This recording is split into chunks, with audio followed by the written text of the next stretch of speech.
Download aplikasi Bekal Islam dan kunjungi web bekalislam.com.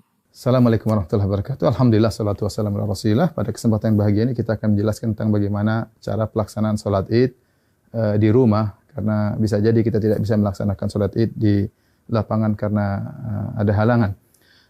Para ulama, jumhur ulama berpendapat bahwasanya dibolehkan sholat id di rumah bagi orang yang tidak bisa menghadiri sholat id di lapangan.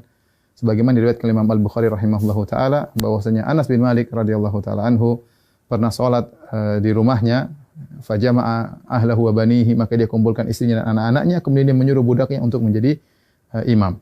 Ini dalil yang dijadikan dalil oleh para ulama bahwasanya boleh salat Id di rumah. Adapun bagaimana cara pelaksanaannya? Secara umum pelaksanaannya sama saja. Tidak ada bedanya kita salat Id di rumah dengan salat Id di lapangan. Bedanya kalau di rumah kita tidak melaksanakan khutbah, itu saja. Baik, saya ingatkan kembali bagaimana cara pelaksanaan sholat id. Sebelum sholat id, kita disunahkan untuk mandi, ya, yaitu mandi tersebut kita kerjakan setelah terbit fajar, agar kita mandi di hari id. Ya, setelah itu kita disunahkan juga untuk makan korma dalam jumlah witir, ya, mau 3, mau 5, mau 7, karena itu sunnah Nabi SAW.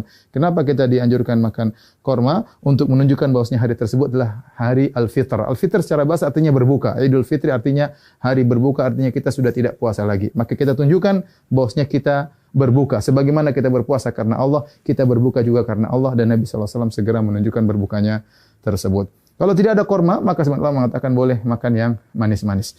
Kemudian setelah itu kita sholat id. Adapun sholat id, maka waktunya dimulai dari waktu syuruk, yaitu sekitar 15 menit setelah sunrise, setelah terbit matahari. Dan berakhir kata para ulama sebelum waktu zawal, yaitu sekitar 15 menit atau 10 menit sebelum adzan zuhur. Di antara itu kita boleh melaksanakan sholat id. Tapi yang terbaik kita sholat id di awal waktu, di pagi hari.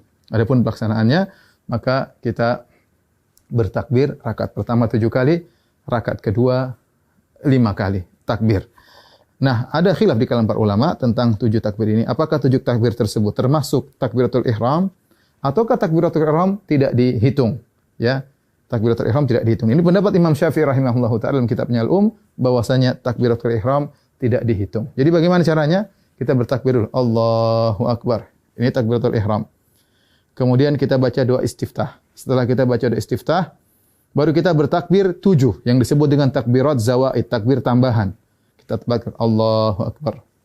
Allahu Akbar. Nah, apakah di antara takbir ini ada doa khusus? Tidak ada dalil ya, dari Nabi SAW. Nabi pernah disebutkan membaca sesuatu di antara takbir-takbir tersebut. Oleh karenanya, pendapat mazhab Maliki tidak ada bacaan. Namun sebagian ulama berpendapat boleh membaca sesuatu seperti mazhab Syafi'i. Kita boleh bertakbir, boleh bertahmid, boleh bertahlil di antara takbir-takbir tersebut. Kita ulangi, kita Allahu Akbar, takbiratul ihram, kemudian kita baca doa istiftah, kemudian kita takbir 7 kali. Allahu Akbar 1, Allahu Akbar 2, ya, Allahu Akbar 3. Antara takbir satu dengan yang lainnya kita ada jeda sedikit, apalagi kalau kita jadi imam, agar makmum di belakang bisa mengikuti kita. Kita lanjutkan Allahu Akbar 4, Allahu Akbar 5, Allahu Akbar 6, Allahu Akbar 7. Setelah itu kita ta'awudz, kemudian kita baca Al-Fatihah. Setelah baca Al-Fatihah, kemudian kita baca surat. Nah, surat ini kita bisa baca, disunahkan baca surat Sabbihisma Rabbikal A'la, atau kita baca surat Qaf, ya. Salah satunya sunnah, seandainya seorang baca surat yang lain juga tidak jadi masalah. Setelah kita selesai baca surat, maka kita ruku, Allahu Akbar, ya, seperti biasa. Kemudian kita sholat, sampai kemudian kita pada rakaat, mau naik ke rakaat kedua, tatkala kita sujud, ya, kita sujud, kemudian kita mau bangkit ke rakaat kedua, maka kita bertakbir. Allahu Akbar. Ya.